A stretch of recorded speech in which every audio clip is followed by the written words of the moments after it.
권력자와 지혜자가 모두 파산했을 때, 오늘 말씀 제목입니다. 자, 여러분, 지금 대한민국의 상황을 네 글자로 한번 표현해 본다 하면 여러분 어떤 단어로 한번 표현해 보시겠어요? 각자 제가 생각이 떠오르겠죠. 제가 한번 AI에게 한번 물어봤어요. 챗GPT에게 이렇게 물었더니 챗GPT는 지금 2025년 우리나라 상황을 혼돈시대라고 표현해 줬고요, 제미니에게 물어봤더니 백척간두 이렇게 표현해 줬어요. AI조차 우리 지금 대한민국은 매우 혼란스럽고 매우 위태롭다고 평가해 줍니다. US 달러 환율이 1422원 넘어갔고요, 순금 3.75g, 한돈에 90만 원이 넘었다, 이렇게 계속 나오고 있습니다. 믿을 것은 금밖에 없다, 이런 말은 그만큼 경제가 불안하다라는 뜻이죠. 치안도 매우 불안합니다. 중국인들이 무비자로 마구 입국해서 몇 명이 들어왔는지 파악도 안 된다고 하는데, 제주도에서는 중국인 3명이 금은방을 털다가 또 잡혔어요. 다행스러운 거죠.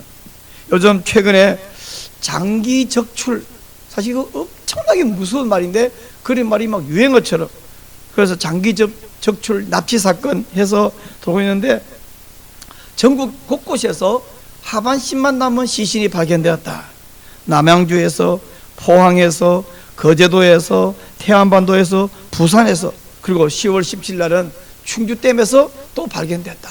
너무 무서운 상황이 됐어요. 캄보디아 납치 살해 사건, 여기서도 역시 장기 적출 이야기가 또 등장합니다. 근데 피해자 몇 명인지도 모르겠고, 또 피해자하고 가해자하고 구분도 안 되고, 어제그제는 63명인가 전세기 태워서 데리고 왔다고 하는데, 피해자 구출을 해온 게 아니라 캄보디아에 이 검거되어 있는 그 범죄자들을 데려와서 오자마자 전부 비행기에서 영장 발부해서 바로 지금 경찰서 각 구치소로 가서 조사 중이다, 이런 뉴스가 나오고 있습니다. 안보도 매우 불안합니다. 10월 5일 추석 전날 김정은이가 그 방위산업 방내에서 극초음속 단거리 탄도미사일, 대륙간 탄도미사일, 초음속 순항미사일, 이름 들어도 사실 뭔지 모르겠는데 무시무시한 거다는 알겠는데, 이런 것들을 공개하면서 이 특수자산을 한번 내에 주요 이 관심 표적에 다 할당했다 라면서 이런 말을 했대요. 한국 영토에 안전한 곳이 있겠는가, 이런 협박성 발언을 했다고 합니다. 윤리적으로는 어떠하냐? 현 정부는 성평등 가족부를 확대 개편해서 성혁명 정책을 추진하고 있죠. 남인순 의원과 이수진 의원은 만삭태아 합법화 법안을 발의했는데요, 남인순이 자기가 개최한 간담회에서 이런 말을 했대요. 만삭낙태가 출산보다 안전하다, 이런 망언을, 끔찍한 소리 했습니다. 이게 무슨 소리, 다시 말해볼까요? 만삭낙태가 출산보다 안전하다고요? 약물낙태는 우선 산모에게 안전하기엔 그냥 신체적으로도 매우 위험하다고 전문가들이 말하고 있고요, 그리고 정신적 트라우마가 얼마나 큰지 모릅니다. 근데 100번 양보해서 만삭낙태가 산모에게 안전하다고 가정을 하더라도 산모에게는 안전한지 모르지만 태아는 어떻습니까? 안전 불안전이 아니라 죽는 거잖아요. 내일 모레 출생해서 빵긋빵긋 웃는 아기가 될 그 태아가 엄마에 의해서 약물로 살해되는 것은 천인공노할 끔찍한 짓입니다. 이 남인순이 성포구 거여제일교회 집사라고 하는데, 이 사람은 교회에서 대체 무슨 설교를 들을까요? 이 사람은 대체 어떤 성경책을 읽을까요? 이 사람은 대체 하나님께 무슨 기도를 할까요? 무신론자 불신자도 아닌 교회 집사가 어찌 이런 끔찍한 주장을 하고 이런 법안을 발의한단 말입니까? 저는 이것이 그 이상한 사람, 못된 사람 있네, 이게 아니라 이게 한국교회의 한 단면이 아닌가 싶어서 너무나 슬픕니다. 우리나라의 정치 지도자 내려라 하는 사람이 많아요. 대통령이 연봉이 2억 6,258만 원이라고 하네요. 국회의원은 어떠냐? 국회의원은 자기가 받아가는 것도 한 1억 6천 정도 연봉을 받아가는데, 보좌관 월급 또 사무실 운영비 다 해서 연간 8억 원을 사용한다고 합니다. 근데 이 돈을 많이 줘서 문제가 아니에요. 이렇게 돈을 많이 주는 이유는 우리나라를 정말 안전한 나라로, 살기 좋은 나라로 이끌어라, 그래서 온갖 혜택을 주고 많은 연봉을 주는 거 아닙니까? 근데 이 많은 권력을 누리면서도 정치인들은 왜 나라를 제대로 끌지 못하고 엉망으로 이끌어가고 있을까요? 이승만 박사가 있을 시대에는 우리나라에 박사란 이승만 박사 하나밖에 없었어요. 근데 오늘날 박사가 몇 명인가? 제가 여러 가지로 검색해 봤더니 정확한 수치는 파악하기 좀 어렵다 그러면서 AI 통해서 보니까 한 20만 명이 된다 이러네요. 그보다 많을지 뭐 적을지 이게 좀 정확한 통이 어렵다는데 20만이라고 치고 지금요 20만 명이나 되는 박사 중에서 나라를 바르게 이끌고 이 문제를 해결할 해결자 그런 지도자가 보이지 않습니다. 대통령도 있고 장관도 18명이나 있고 국회의원 그 많은 특혜를 받는 국회의원도 300명이 있고 판사 검사도 그렇게 많고 근데 이 많은 사람들 가운데 혼돈시대 혹은 백척간두 이 상황에서 상황을 제대로 진단하고 바르게 나아갈 방향을 제시하는 그런 지도자가 왜 없을까요? 어쩌다가 나라의 상황이 이 지경이 되었을까요?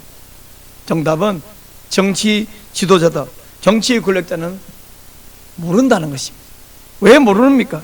정치 지도자가 아무리 많고 박사가 20만 명이 넘더라도 이 사람들 가운데 세상을 제대로 진단하고 방향을 제시할 사람이 없는 것, 이건 너무 이상한 게 아니라 사실은 당연한 거예요. 왜냐하면 이 정치인들은 온 세상을 이끌어 가시는 하나님의 계획을 모르기 때문입니다. 세상 욕심에 가득 차 있는 이 사람들은 하나님의 계획을 모를 뿐 아니라 가르쳐 주어도 그게 무슨 소리인지를 모릅니다. 그 모르는 게 사실은 머리가 나쁘거나 이상한 게 아니라 오늘 말씀 보니까 이게 성경적이에요. 다니엘 2장을 우리가 읽은 본문을 보니까 느부갓네살 왕은 하나의 왕이 아니라 온 세계를 제패하고 온 세계를 다스리는 그런 황제예요. 근데 이런 사람이 미래를 내다보지를 못했습니다. 오늘날 우리 하나님께서 느부갓네살에게 꿈을 통해서 미래의 일을 보여주셨는데 그 꿈은 너무 강렬하고 너무 무시무시해서 절대로 잊어버릴 수가 없는 꿈이었어요. 근데요 정말 어이없게도 깨고 보니까 꿈 내용이 기억이 안 나는 거예요. 세상에 이런 일이 있을 수 있어요? 우리 보통 꿈은 막 뒤죽박죽인데도 그것도 기억이 나잖아요. 특별히 이 삼보가 꾸는 태몽은 늙어 죽을 때까지 못 잊어버리잖아요. 근데 느부갓네살이 그 무시무시하고 그 강력한 꿈의 내용을 그 꿈이 무슨 뜻인지 모르는 건 둘째고 내용을 기억을 못하는 거예요. 이걸 볼 때 세상 지도자는 아무리 잘난 척해도 왕의 수준이란 것은 이것밖에 안 된다는 것을 알 수 있습니다. 너무 답답해갖고 왕이 오늘 2절 말씀 보니까 그 꿈을 자기에게 알려주도록 하기 위해서 박수와 술객과 점쟁이와 갈대아 사람을 불렀어요. 이 네 종의 이름은 뭐 하나하나 제가 찾아보기도 했고 설명할 수 있지만 그게 다 비슷하게 들릴 것 같아서 굳이 설명 안 하겠어요. 한마디로 이 사람들은 별을 보고 점을 치고 미래를 내다본다 라고 각자 하는 사람들, 잘났다는, 요즘 말하면 막 전국 교수 다 불러 모았다 뭐 이렇게 한번 생각해 볼 수 있겠습니다. 자, 이렇게 불러 모았고 이 사람들 왜 불러 모았냐면 2절에서 말하죠. 자기 꿈을 자기에게 알려주도록. 아니 자기 꿈을 자기에게 누가 알려줘요? 자기가 말해야지.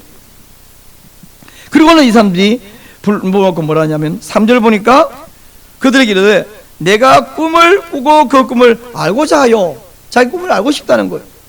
그리고 5절 보니까 뭐라 합니까? 너희가 내 꿈을 알게 하지 아니하며, 알게 하라는 거예요. 또 9절 보니까 너희가 내 꿈을 알게 하지 아니하며, 역시 알게 하라는 거예요. 아니 이 전국에서 가장 잘났다 똑똑하다 미래를 내다본다 하는 다 불러 모아놓고 너희가 내가 꾼 꿈을 알게 해라, 알려달라 요구합니다. 4번이나 꿈을 알고 싶다 그랬는데 아니 왕이 잊어버린 꿈을 누가 알아맞힐 수 있겠습니까? 그래서 갈대아 지혜자들은 뭐라 합니까? 왕이여 꿈을 알려주세요, 해몽을 해드릴게요. 4절 말씀 보니까 갈대아 수사들이 아람말로 왕에게 말하되 왕이여 만수무강하옵소서, 왕께서 꿈을 종들에게 이루시면, 우리에게 말씀해 주시면, 이렇게 말하고 있습니다. 여러분 제가 여담 하나 할까요? 4절 보니까 갈대아 수사들이 아람말로 이르되 이랬죠, 그죠? 이 아람말로라는 말이 여러분 중요한 것 같아요, 안 중요한 것 같아요? 지나갈 때, 여러분 읽을 때 지나갈 수 있는데 이 목사는 그게 그냥 안 지나가. 왜 아람말로 말했지? 사실은 다니엘 원문을 보면, 히브리어 원문을 보면요, 1장 1절부터 2장 3절까지는 히브리어로 기록했고요, 2장 4절부터 7장 끝까지는 아람말로 기록했고요, 8장부터는 다시 히브리어로 기록했어요. 재미있죠? 자, 뭐 그렇게 중요한 건 아닌데, 한글만 우리에게는 별 의미 없는데, 어쨌든 원문을 보면 2장 4절부터 7장 끝까지는 아람말로 기록이 되어 있습니다. 자, 하여간 아람말로 이 사람들이 말한다는 건 뭐냐면 굉장히 현실성이 있죠, 그죠? 왕이여 그 꿈을 알려주십시오. 7절에서 또 말합니다. 그들이 왕은 꿈을 종들에게 이루소서 우리에게 말해달라는 거예요. 여러분 지금 보세요. 세상에서 가장 잘났다는 정치 지도자와 가장 똑똑하다는 지혜자가 다 함께 모였습니다. 그리고는 서로가 서로에게 뭐라 그럽니까? 내 말을 들어라, 내가 말할게, 이러고 제발 좀 말해주세요, 네가 좀 말해봐. 웃기지 않습니까? 서로 내가 잃어버린 꿈을 알려달라고 네 분이나 말하는 왕과 왕의 꿈을 알려주십시오라고 두 분이나 말하는 이 소위 지혜롭다는 지혜자, 이 왕과 지혜자의 줄다리기가 3절부터 12절까지 계속 진행되고 있거든요. 이걸 보면 참 딱하기도 합니다. 이 사람들 평소에는 지가 제일 잘났다고 하는 사람이거든요. 내가 안다, 내 말 들어라. 우리 보통 친구들끼리 대화 나누면 뭐랍니까? 누가 뭐 말하면 야 가만히 있어봐, 그건 별로 중요하진 않아, 내 말 들어봐. 뭐 말하면 야 내가 답을 알아. 우리 노회에서 총회에서 전부 다 의장 뭐예요? 내가 정답을 말하겠다는 거예요. 내 논리가 옳다는 거예요. 보통은 모든 회의에서 의장. 근데 지금 의장은 느부갓네살 왕이고 술사들은 전부 다 모인 회원인데, 어떤 한 사람이 어떠한 갈대아 사람이든 뭐 한 명도 의장 내가 정답만 말하겠어 하는 사람이 없어요. 전부 다 고개를 팍 숙이고 있어요. 자, 이거 어떻게 할까요? 했더니 당신이 답을 내놓으세요. 당신이 말해보세요. 분위기 딱하지 않습니까? 그러다가 참을성이 부족한 왕이 갈대아인들이 꿈을 알아내고 그 꿈을 해석까지 하지 않으면 그들을 다 죽여버리고, 그것도 그냥 죽인 게 아니라 칼로 둘을 쪼개버리고 너희 집을 그름더미로 삼겠다라고 번역되어 있는데, 원문을 보면요 똥통을 만들겠다 이렇게 되어 있어요. 이 똥통에서는 온 도시에 있는 분용물들을 갖다가 퍼붓는 그 쓰레기 하치장 알죠? 그렇게 만들겠다라고 하고 있습니다. 아주 잔인하게 엄포를 놓았는데, 대신에 5절에서는 그렇게 말하고 6절에 와서는 반대로 너희들이 꿈과 해석을 알아내면 엄청난 상을 주겠다. 아무리 협박하고 회유한들 뭐합니까? 모르는데, 답을 모르는데. 그리고 10절 말씀에 가니까 이 갈대아인들이 왕이 꾼 꿈을 말해줄 사람은 세상 어디에도 없습니다 라고 말해요. 그러므로 왕의 요구는 부당하다고 말하면서 하는 말이, 그 꿈을 알아내는 것은 인간 가운데는 아무도 없고요 육체와 함께하지 아니하는 신들만 가능합니다 라고 11절에서 이야기해요. 지금 당대 최고의 지혜자라고 자부하는 이 사람들이 지금 뭐라냐, 스스로 우리에게는 지혜가 없나이다. 이거는요 지혜자들의 파산선언이에요. 파산선언. 보세요, 재벌이 돈을 내야 되는데 나 이제 돈이 없습니다, 부도선언을 하면 더 이상 재벌 아니죠? 국가대표 각종 운동 스포츠 선수가 나는 더 이상 달릴 건강이 없고 힘이 없습니다, 이건 이제 국가대표 아닌 거죠. 파산선언인 거죠. 근데 지금 지혜자가 미래를 내다보는 지혜가 없다면 이건 지혜자 파산선언이에요. 더 이상 지혜자가 아니고 그냥 일반인이고 나가서 미련한 사람일 뿐이지 지혜자가 아닙니다. 이러자 급기야 왕의 인내심이 바닥이 났습니다. 진노했습니다. 이 쓸모없는 지혜자가 아니네, 쓸모없는 미련한 놈들, 국가 재정만 축내. 그동안 이 사람들이 얼마나 지혜자랍시고 국가 재정으로 많은 혜택을 누렸겠어요? 온 집안이 떵떵거렸겠죠? 지금도 박사 교수들 얼마나 국가 재정으로 많은 혜택을 누립니까? 그때나 지금이나 마찬가지인데, 이것들 아무 쓸모없네, 돈 먹는 하마들이네, 모두 죽여 없애라 명령을 내렸습니다. 지혜자뿐만 아니라 그들의 가족도 다 죽게 생겼어요. 바벨론의 모든 지혜자들이 죽게 되었을 때에 다니엘과 그의 친구들도 사형자 명단에 포함되었어요. 다니엘과 그의 친구들은 이제 막 수련을 끝낸 그런 이제 이 과정이 막 끝난 그런 상황이기 때문에 지혜자들이 모인 곳에는 가지 않았어요. 그렇지만 이들도 사실은 지혜자 그룹에 포함되어 있습니다. 그 자리에 함께 있지 않았던 다니엘은 함께 죽어야 되는 사실이 한편으로는 억울합니다. 그러나 국가적 위기에서 답을 내지 못한다면 다니엘도 사실은 별볼이 없는 거죠. 역시 쓸모없는 사람으로 죽임당하는 존재, 그런 책임이 있는 상황입니다. 자, 여러분, 이게 언제냐 하면 2600년 전 이야기거든요. 2600년 전 포로로 끌려갔던 다니엘이 살던 시대, 그 시대만이 아니라 오늘도 이 원리가 똑같습니다. 세상의 권력자, 세상의 지혜자가 모두 파산을 선언했을 때에 이제 길을 제시할 사람은 누구일까요? 권력자, 지혜자, 높은 사람, 똑똑한 사람이 전부 나는 길을 모르겠다 파산을 선언할 때 나서야 할 것은 바로, 따라하실래요? 하나님의 마음을 아는 사람. 하나님의 마음을 아는 사람이 길을 제시해야 돼요. 교회가 바로 하나님 마음을 아는 사람들이고, 교회가 세상에 길을 제시해야 됩니다. 만약 교회가 세상에 하나님 마음을 알려주지 못한다면 교회는 세상에 필요 없는 존재이고, 그러므로 지금 지혜자들 다 죽여 없애라 그랬죠? 교회는 다 사라져야 됩니다. 여러분, 세상 사람들이, 불신자들이 교회 좋아해요, 싫어해요? 안 좋아해요, 싫어해요. 왜 싫어하냐 그러면요, 사실 교회 가만히 있는데 자기들에게 피해도 안 주는데 왜 싫어할까요?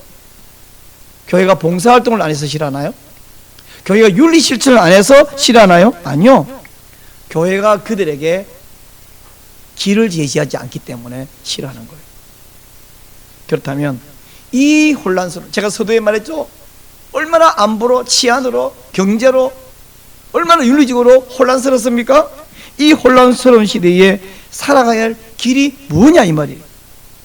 지금 그 길을 못 찾고 그 길을 하나님이 제시해 주신 꿈을 잃어버린 게 아니라 잊어버렸어요. 모릅니다. 꿈을 잊어버린 느부갓네살은 1절 보니까 번민하여 잠을 이루지 못한다는데 단순한 불면증이 아니에요. 지금 이 사람은 걷잡을 수 없는 영적 두려움에 사로잡아서 한마디로 해서 미칠 지경이에요. 그러다 보니까 그 두려움이 너무 컸어. 진짜로 미쳐버렸습니다. 그러니까 모든 지혜자를 죽이고 그 가족도 죽이고 그 집안은 똥통 만들어라고 명령하죠. 이처럼 세상 권력자들은 겉으로 보기에는 화려하고 폼도 잡고 TV에 자주 나오고 그 사람 한마디 하면 막 뉴스에 나오고 좋을 것 같죠? 그 영혼의 평안이 있을까요? 2600년 전 느부갓네살만이 아니고요, 외국만이 아니고 아마 우리나라 대통령도 마찬가지예요. 온 나라를 책임져야 되는 자리에 앉아고 보니까 어떻게 해요? 용산에 딱 자리 잡고 앉으니까 행복할까요?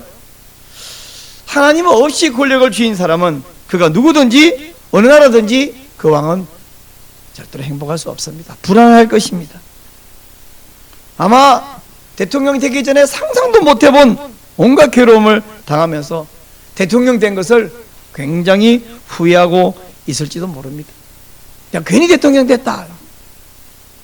이 갈대아의 지혜자들이 뭔 말이라도 해가지고 상황을 모면해야 되는데 꿈을 알려주면 그 꿈의 해석이 뭐라고 자기들 언어가 말인데 그게 맞을지 안 맞을지는 지금 당장은 아니고 미래잖아요. 그럼 미래가 왜 이게 안 맞냐 그러면 또 다른 말 하겠죠. 상황을 모면하도록 딜레이 할 수 있는데 꿈을 알려주지 않으니까 해몽을 못하는 거예요.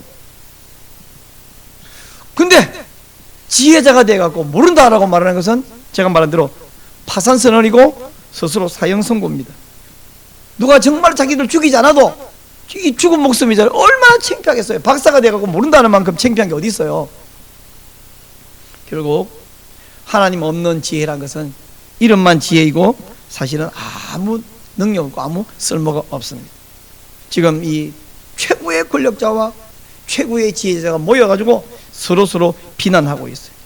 왕은 너희들이 거짓으로 시간을 끌려 한다 의심하고 비난하는데, 술사들은 이 땅 위에 왕처럼 명령하는 그런 명령 내리는 왕이 없고 이 땅 위에 그런 명령에 답을 내놓을 지혜자가 없나이다, 이렇게 맞짱을 뜨고 있습니다.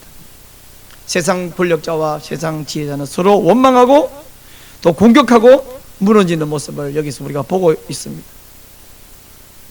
2600년 전 느부갓네살 왕만이 아니라 지금도 이 세상에서 하나님이 빠진 세상은 결국 서로 불신 그리고 분노해서 서로 공격하는 것으로 끝장납니다.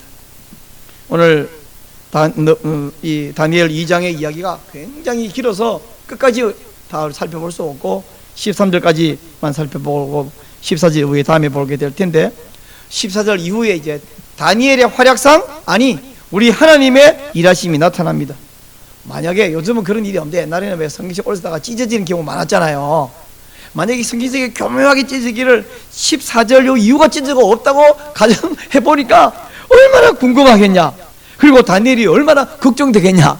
다니엘 죽게 생겼는데, 이런 생각이 들었어요. 자, 여러분, 이제 오늘 주신 이 말씀을 통하여 하나님 우리에게 하시는 말씀이 뭘까요? 한마디로 말하면 교회가, 신자가, 성도가 답을 줘야 한다라는 말입니다. 한번 따라 하실래요? 교회가 답을 줘야 합니다. 지금 우리나라의 상황이 어떤 상황이냐면 바로 다니엘 2장 13절의 이 상황이에요. 지금 교회가 답을 내지 않으면 교회도 소용없어, 다 죽게 생긴 상황입니다. 우리 신자는 어디에 있든지 누구 앞에 서든지 답을 제시해야 되는 줄 믿으시기 바랍니다. 근데 교회와 신자가 답을 주지 않으면 어떡하냐.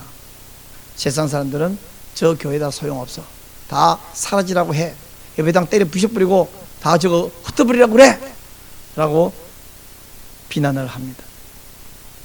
세상 권력자와 세상 모든 잘났다는 지혜자가 파산을 선언했을 때, 이게 오늘 말씀 제목입니다.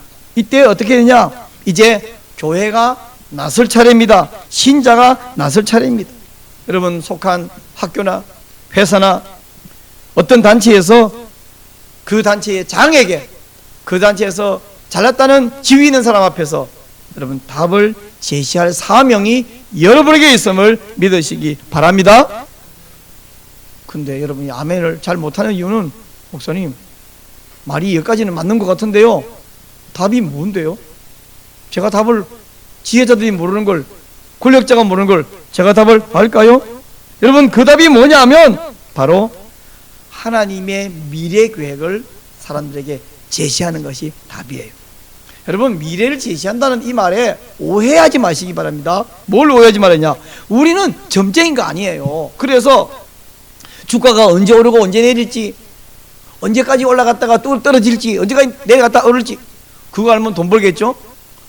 미국 US 달러가 환율이 어디까지 치솟고 멈출지, 언제쯤 다시 내려갈지, 이거 우리가 알려줄 사명이나 의무가 없습니다. 이 환자의 질병이 나을지 안 낫고 점점 악화될지, 어디 가면 누구를 만나면 치료될지, 그거 알려주는 거 우리 사명 아니에요. 그런 거를 우리가 미래를 다 알려주는 거 아니고요. 교회가 해야 되는 일은 하나님의 작정에 따라, 잘 들으십시오. 교회가 해야 되는 일은 막 달러가 언제 값이 오르고 내리고 뭐 주가 이런 거 알려주는 게 아니라 하나님의 작정에 따라 진행되는 역사의 방향과 그 결말을 알려주는 것입니다. 받아해 주시기 바랍니다. 교회가 해야 되는 것은 하나님의 작정에 따라 진행되는 역사의 방향과 그 결말을 알려주는 것입니다. 지금 사람들은 오늘 내일 문제로 아등바등하고 있어요. 저 사람이 나한테 마음에 불편한 말을 했다, 오해되는 말을 했다, 지금 주식이 올라갔다 내려갔다, 지금 내가 약간 몸이 찌뿌둥하다, 오늘 기분이 좋다, 비가 온다, 해 나왔다, 추웠다 더웠다, 이거 우리 다 민감하고 이거 정말 중요하고 이것 때문에 살 것 같고 못 살 것 같고 우리 다 그렇잖아요. 맞습니다. 그러나 지금 이 아등바등 살고 있습니다만은 여기서 막 어떤 것 때는 죽을 것 같고 어떤 때는 막 너무 재미있고 좋았고 이게 왔다 갔다 하고 있지만, 사실 잠시 후면 하나님께서 금으로 된 머리, 은으로 된 가슴, 노수로 된 배, 철로 된 다리, 그 모두를 쳐서 날려버리고 우리 주께서 영원히 다스리시는 나라를 세울 것이다. 이게 해답이에요. 아멘. 이게 정답이에요. 우리는 다니엘이 아니죠. 그래서 우리는 답을, 이게 답인데 이 답을 주면 느부갓네살이 다니엘에게 했듯이 막 엎드려 절하고 사람들이 막 엄청난 상을 주고, 그런 일 없어요. 없습니다. 오히려 막 소금 뿌릴 수 있습니다. 그들은 우리를 거부하고 때로는 화를 내고 반항하고 더 나아가서 탄압할 수도 있습니다. 우리 예수님, 사도들, 스데반 집사, 그리고 교회사의 여러 선배들 어땠습니까? 답을 알려줬더니 탄압받았어요. 때로는 순교도 했어요. 그러나 그럼에도 불구하고 우리가 해야 할 일은 그게 정답이기 때문에, 그들은 그런 정답 말고 주식 언제 오느냐 말이야, 언제 내리냐 말이야, 주식은 오르고 달러는 내려야 되는데 왜 거꾸로 오냐고, 그거 언제 하냐고, 이거 아파 죽겠는데 내가 언제 낫냐고, 어디 가면 나을 수 있냐고, 답을 좀 달라고. 그 답은 우리가 줄 수도 없고요, 굳이 줄 필요도 없어요. 우리 사명이 아니에요. 그건 네 상식 갖고 알아서 판단하고, 혹 네가 판단을 잘못해서 경제가 손해보면 그건 네 책임이고, 내가 답을 줄 이유가 없고, 하나님 우리에게 그 사명 주신 적이 없어요. 우리가 내놓을 정답, 하나님의 역사심과 그 계획함에 따라 역사가 흘러가는 방향과 결말을 알려주는, 그거 안 좋아할 거예요, 싫어할 거예요, 탄압할 거예요. 그러나 그게 정답이기 때문에 박해를 받으면서도 그 정답을 내놓아야 됩니다. 우리가 이 답을 내기 위해서 두 개가 필요한데, 첫째는 뭐냐면 지식이 필요해요. 지식이라는 것은 세상 지혜자들이 말하는 그런 지식 말고요, 성경을 제대로 알아야 됩니다. 성경 무식하면 정답을 알 수도 없고 알려줄 수도 없고, 동시에 성경만이 진리임을 믿는 믿음이 있어야 합니다. 따라 하실래요? 성경만이 진리입니다. 한마디로 성경만이 정답입니다. 오로지 성경만이 정답이지 세상의 지혜자들 뭘 많이 안다, 하나님의 계획을 알 수가 없어요. 두 번째 필요한 건 뭐냐면 성령님의 강력한 은혜와 능력이 필요합니다. 오늘 우리가 13절까지만 보아서 멈췄습니다만 그 이후에 다니엘의 목숨을 건 기도가 나옵니다. 성경에 목숨을 걸었다 그런 강력한 표현이 안 나오지만, 지금 내일 죽기 생겼는데 기도를 목숨 걸고 한 건 너무 당연하지 않습니까? 다니엘이 간절히 기도했듯이 성령님의 은혜와 능력을 더 얻기 위해서 기도해야 합니다. 내 말에 힘이 있기 위해서는 기도해야지 내 말로 힘이 없어요. 기도하고 성령의 능력으로 여러분의 동료와 친구와 선배와 또 그 단체의 실권자들에게 답을 제시하는 하나님의 사람이 되시기를 축복합니다.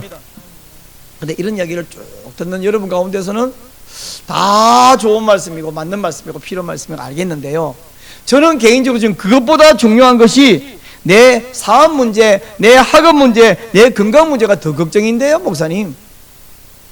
여러분이 그 생각하는 건 무리한 것이 아니에요. 맞는 말이에요.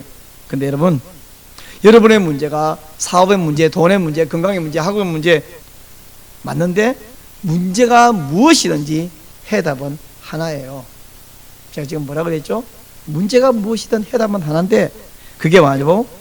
그 해답이 뭐냐면 예수님께서 세우실 영원한 나라가 온다라는 것이.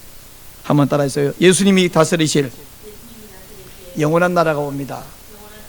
예수님이 세우시고 예수님이 다스리시고 유지하시고 예수님이 책임지는 그런 영원한 나라가 온다.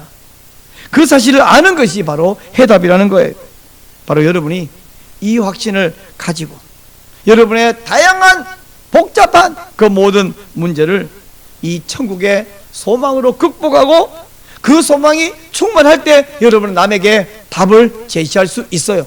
나도 긴가민가 하면서 우리 목사님이 그러던데 이렇다 하던데요. 하긴 어떤 분은 평신 들어서 자기가 말할 때, 야, 우리 목사님 이렇게 말했어, 이렇게 말한다고 하더라고요. 그 말은 우리 목사님 말을 나는 100% 믿고 나도 확실히 있다라는 의미로 말하지, 목사님이 그런데 난 잘 모르겠지만 이런 뜻은 아니죠, 그죠? 나는 전문가가 아니니까 자세히 모르지만 우리 목사님 말해서 난 믿는다 이 말. 목사님이 알겠는데 나는 모르겠다가 아니라 바로 우리 목사님 말하던데, 성경 다니엘에 있던데 이것이 해답이야.